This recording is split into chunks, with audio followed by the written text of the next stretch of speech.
Hey, this is Mark the Meerkat with the trading lesson of the day from Grok Trade in the Grok Day Trading Chat Room. I'm going to show you a trade, and then I'm also going to talk about a lesson today which is on possible lines of support and resistance. So let's take a look here at NIO. Here it was in the opening here, and it opened to the upside and started to fall. I did have a short on it early, but then I was not paying attention to it. But one of the members of our room, Luis, who happens to be our mentor down in Mexico for Grok Trade, and here it was setting up in a symmetrical triangle, which is either bullish or bearish, and the markets were being very bullish at this time. So he set a trade here just above that area if it breaks out above there. But let's talk about these possible lines of support and resistance. Possible first resistance line here is this dash line. That's the closing line from the day before.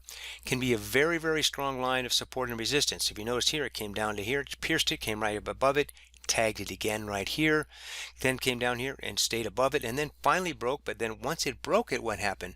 It broke the support and now hit it and became resistance. And so it came back up, not to it quietly, not quite to it there, and then here if it breaks out here, it might stop there. Again, it's about probabilities, not about certainty here. Next possible line of resistance then, if it does to climb up here, would be this 200 moving average we nickname Big Red.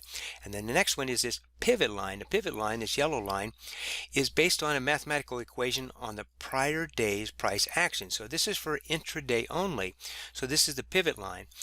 Above that pivot line then is the R1 line, resistance line 1, and then resistance line 2, again based on a formula of the prior day's price action. These change every day, so you can't use them on your daily on charts where each candle's worth a day. Down below here you have the S1, S2, or the support line 1, then support line 2 underneath that. They're possible lines of support and resistance. Let's see if they are or not. So here we are setting up the trade here. Let's see what happened to Luis's trade. Again, I was not watching it at this moment, and then boom, it broke out. And Luis got in here long at 21.15. 21.15, Luis is long at NIO. But again, this is not about the trade. It's about these possible lines of support and resistance. Then it did come up here right to that closing line. Let's see if it stands there. Now he has a 1% attached stop just below all that area of consolidation there, and then book kept running up here. So this time the closing line was not resistance. It just took off from there. And this is the point I saw the trade. He called it out, and I got it up, and I said, hey, look, a possible line of resistance here is this 200 moving average and this 21.50 pivot line, that pivot line right at 21.50. So I just be aware of that. So he was moving his stop up. It was in the money. It was just below the closing line right here at the 8 EMA is where he had his stop. And then it moved up from here. Look at this, and it right at that 200. Look at that. Hit the 200, pierced it, but didn't close above it, and then hit it 4 times. It couldn't get it up there. And these are 1-minute candles. Again, possible line of resistance here, and it certainly was.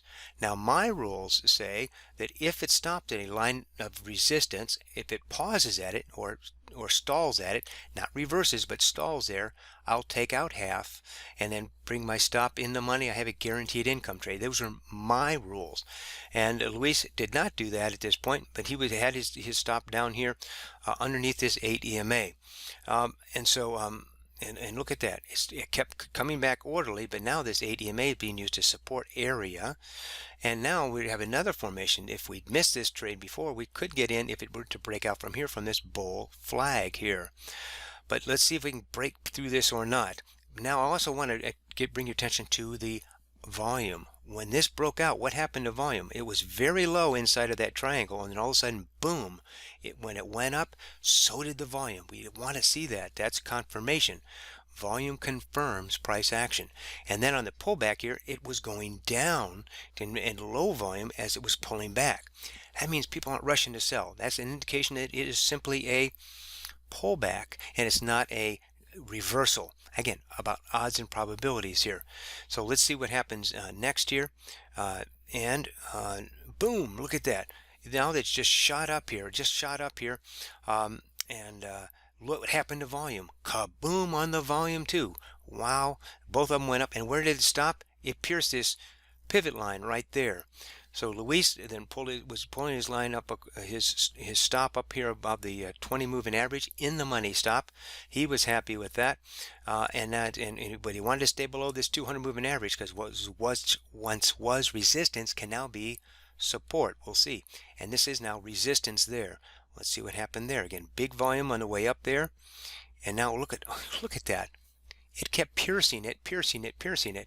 Didn't want to break that 2150. It did not close above it. Notice that in 3 minutes here, it didn't move. What's happening to volume? It's decreasing again.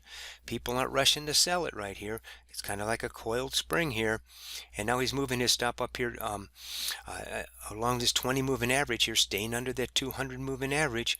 And oh, look at this. It dropped down, tagged the 200, popped back up right at the 2150. It just cannot seem to break that line of resistance. Now here's the interesting part. That line there is simply a mathematical equation based on the prior day's price action, folks. But people are watching it. They believe it's going to be resistance, and it is. Their actions are in perfect alignment with their beliefs. They're not letting it go above there. And again, it's a majority of the traders that are causing that, right? And so because more of them believe that. So Luis is bringing his stop up here along this 20 moving average, staying below the 200, and here it is. It just cannot seem to break it. What's this? 1, 2, 3, 4, 5, 6, 7 minutes here. It just won't bust that out. It just won't bust out. And then, oops, it dropped down to the 200. Is it going to stay above the 200 or not? Yeah, it's staying right above. Oh, bam. Look at that. Dropped down here and stopped him out at 2140 for 1.1% in 21 minutes.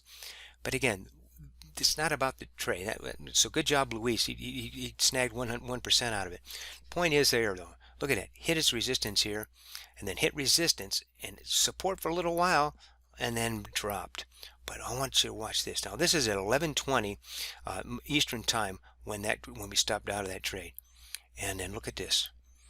And it stayed below, and it never went above that 2150. Now it just tagged, look at it, it just tagged the closing line again, and then pierced it, but didn't close below the closing line. See, now this is support area here. Again, possible lines of support, and they are every time until they're not anymore, all right? And so there it is. Boom, it broke above the 200, but staying below the 2150 here. Now, an hour later here, it tagged it twice, 1, 2 times. Didn't exceed it. It wasn't until after 1 o'clock in the afternoon did it actually exceed the 21. There it is. There, it actually exceeded the 2150. But this is like 2 hours later that it finally broke it. And right now, at the time of this recording here at 2:55, it is now dropped way down below it again as the markets have pulled back. Well, so that's the possible lines of support and resistance and how they work. So if you like, this is just one of the things that we teach in our mentoring program. We have 3 days of intense training with our mentoring, and then from that point forward, I and the others at Grok Trade are your mentors from this point forward to help you apply that knowledge wisely, and that's what we provide for you on an ongoing basis. No more cost whatsoever to it. So first of all, we provide a much lower cost than most people, and second of all, we are there to help you put it into your trading from this point forward, so you can become a consistent, proactive trader in time.